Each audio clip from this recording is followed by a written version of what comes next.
time, many survivors of the recent floods in the Upper East region are still without food and shelter. The government has started distributing aid to some of these victims.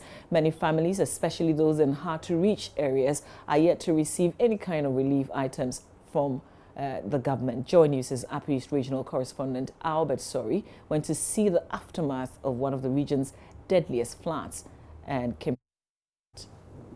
The water from last week's flooding is drying up, but in its wake, destruction, despair, and anxiety.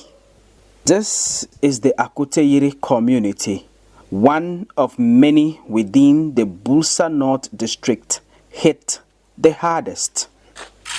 Back from the rubble, the Ayarbisa family is building again without a home and with very little food left.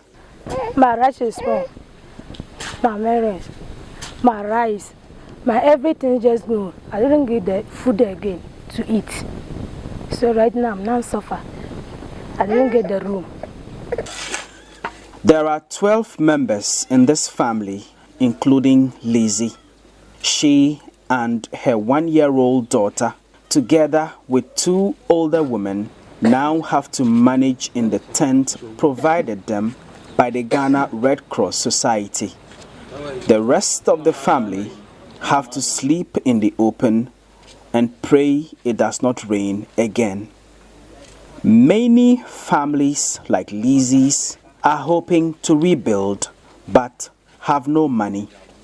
The goods, the bags, containers, granules, milk, all before. And not get any food or any idea to eat all my things, my set, everything is poor. Help from the government is yet to get to many like this family. Instead, aid workers like the Ghana Red Cross Society is stepping in. Paul Woma is the Upper East Regional Director. It is a humanitarian crisis.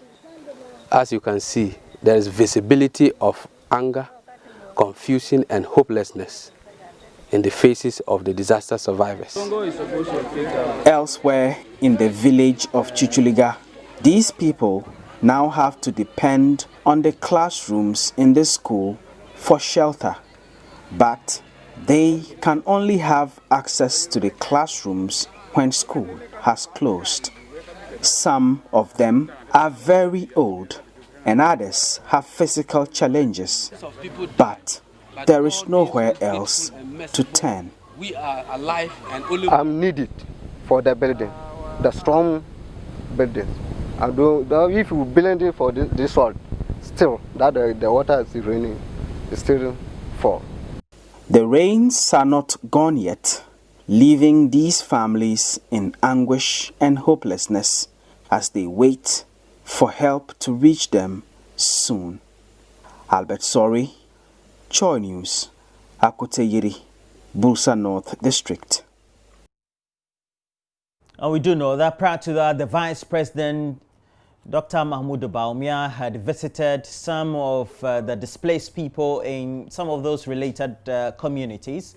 But more so, before the Vice President's visit, we had some interactions between NADMO, that's the National Disaster Management Organization, and the displaced. And just yesterday, the flag bearer of the NDC, former President, we have John Dramani Mahama also visiting them as well. But NADMO has been doing all the work. The regional director is right on phone to speak to us, and Jerry Asemani is right on the line. Good morning to you, Mr. Asemani. But more so, it looks like the displaced people will have to battle with the condition or the state in which they find themselves for some time. How so far have you been able to improve the state of relief distribution to them? Yeah, like you rightly said, the Vice President was here, visited the various places, and then especially where the school that most of these victims are at Mayoro, that is the Kasina and Kane East District. He was able to donate 50,000 And we have been able to, we called all MMDC committee members to determine the issue of that, which was effectively done. Then after relief items in terms of food, this is rice, maize, oil, blanket, and water, were distributed on the ground. Every affected victim was cut and had the item. Hello, sir. Yes. Okay, so moving on, it would also mean that once the relief item had gone to them, then the next phase of tackling their issues would be at what level? Would it be housing, accommodation, other related issues? Yes, the relief aspect has not yet been complete because we're still going around giving out, even though most of these things have been given out, we're still going around repeating the rounds. After the relief, normally in the NADMO language or balance, we always say building back better. How do we help the communities build back or get back to their various districts? And that is the stage. That is where we need roofing sheets. The roofing sheets have already been given to men.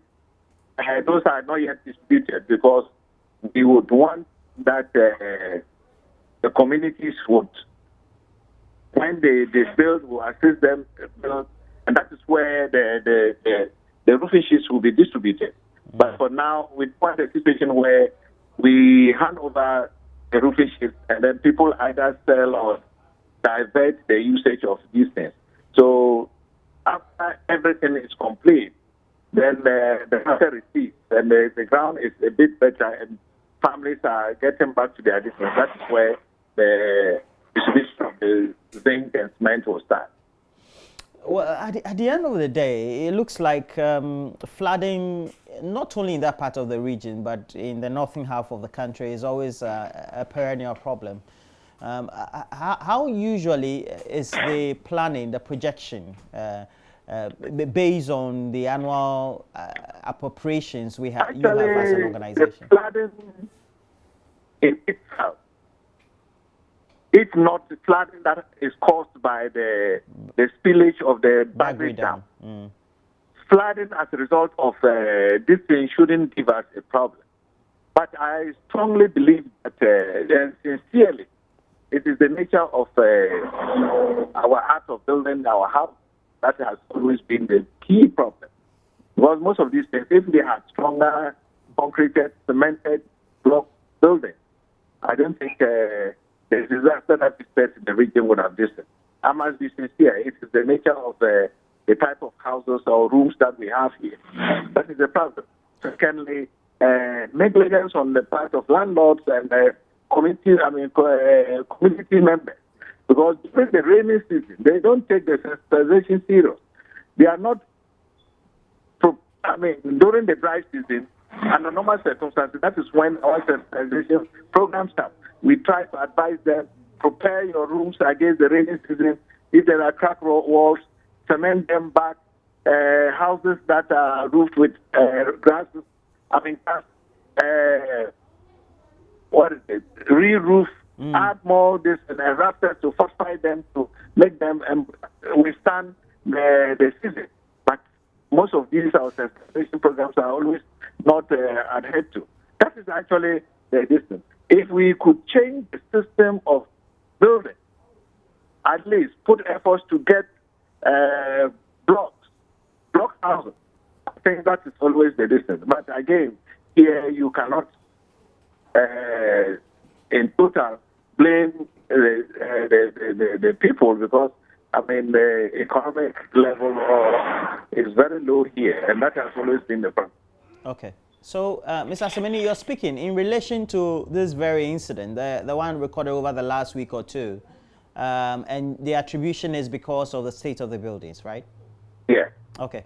Now, moving on, as NADMO, and since you are the foremost disaster relief agency for the state, does it mean that you have to better work with the various assemblies so that we're thinking if it's the state of the buildings or the structures or the foundations that are not good, perhaps we can improvise, because they use laterite or ultimately clay, and clay could be improvised in such a way that they can perhaps produce bricks out of them or mix them. Yes, so that's okay. Yeah. That we have all that you are saying is part of our sensitization programs, because, for instance, the Swiss Red Cross came and we went round and we collaborated with them. Last year, problems that the disaster that was experienced as a result of the Bagri Dam, the Swiss Red Cross came and partnered with us. We were able to, at least the first 3, 4, 5 courses from the foundation is brought. We have demonstrated hard at least a room each everywhere to show examples for people, even 10 communities to see. During the building, setting up of such rooms, we invite the community to have a look and go and then do safe in their areas. But again, people will not pay. NADMO per se have not got the capacity to do that for everybody in the region. The only thing is that we do the programs with, at least we'll select a few houses or rooms, try to put up such buildings for people to see and then also emulate. But I'm telling you, it has always fallen on the rocks. Okay, perhaps maybe you need to improve on the engagement and the medium of communication that you tend to use. If it is mass, then it improves the situation, because at the end of the day, the effect of the disaster is enormous if you compare it to the communication and the messaging that will have to be undertaken prior to the floods that are always expected. Don't you think so? Look, basically, places like Accra get flooded. Like buildings stand because of the nature of the road. Yeah, I mean, that's a reality. That is a reality. The only problem is our people need to really go change their way of doing things. And like I'm saying, we have shown examples. First, about 4 feet. If it's 4 feet high, you use blocks. And after that, the mud aspect can come. But again, you are talking about communication with partnering. Look, as I'm speaking to you, all the crime that we have done, no single individual, no single NGO or society that has been able to even give us a bag of rice as we talk. So we do the best. We write letters, we approach, we appeal, but still there's no response. So the only thing is that we have to rely on what the government can do. Yeah. Okay, so now let's look forward, and that'll be a question or two before we let you go. At the end of the day, the rains are still expected, we're told by the Meteo Agency, but then we also tend to have a certain outlook for the next half of the next year. What has been the collaboration? What has been the response from the Meteo and other collaborating agencies in relation to Meteo? I think that I give them thumbs up. They have been collaborating very well. Their reporting has always been up. I mean, all their forecasts we follow is timely. I think they are doing well. They give us reports daily updates. As I talked to you, by 5:30, I am getting the reports directly from Accra. Yes, it has happened. The only fear now is that the Bagri Dam that is equally threatened. For instance, Bagri Dam, the maximum height of the distance is 2.5 meters. These communities, Mr. Asemeni, Mr. Asemeni, do they also fall in in the way, the pathway of no. Okay. Those communities that But communities in the Upper East also going to be affected from inner spillage of the Bagri Dam? Yes. Ah. There are some districts that run along the rivers that when they let the water out, they flow. Yes. Okay. So that is the only distance. We are hoping that it shouldn't happen because now the day is 234.7. So we have less than 0.03 to for spillage. But we are hoping that is enormous water anyway. So we are hoping that nobody should be frightened about the 0.03 meters that will be added to be able to spill. That is very because it's a large lake. I mean, dam. Yeah, so, and it will mean that when they do the spillage, it just flows through the tributaries. But the rains are still coming. So yes, yeah. and that is the danger. When there's the spillage of the dam, a combination of the two is always disastrous. That is why we are praying that the rain should taper off, and then the Bagri Dam should not be distant. But looking at things, we are likely not to experience the spillage. Okay. Well, thank you very much, Mr. Asemani. So I would like to use your outlet again, once again, to appeal to you, those in the studios, to see how helpful you can be by advocating for us, appealing for contributions from NGOs, individuals, and the country at large. Okay, thank you very much. Mr. Jerry Asemani is a regional director for the National Disaster Management Organization for the Upper East region. And, well, we have to take a break. We told you earlier on about the presence, expecting Bisakeda. He's right here in the show. And we will bring him straight away, and we'll have some great interactions. And he's promised us a rendition of one of his songs as well. And so make sure that you look forward to that. But please make sure you get interactive throughout the rest of the time that we're going to be on the show. We'll also, after 9, we'll bring to you live coverage of the GFA elections, and then regular programming also will follow subsequently. But we're taking a break. We'll be right back.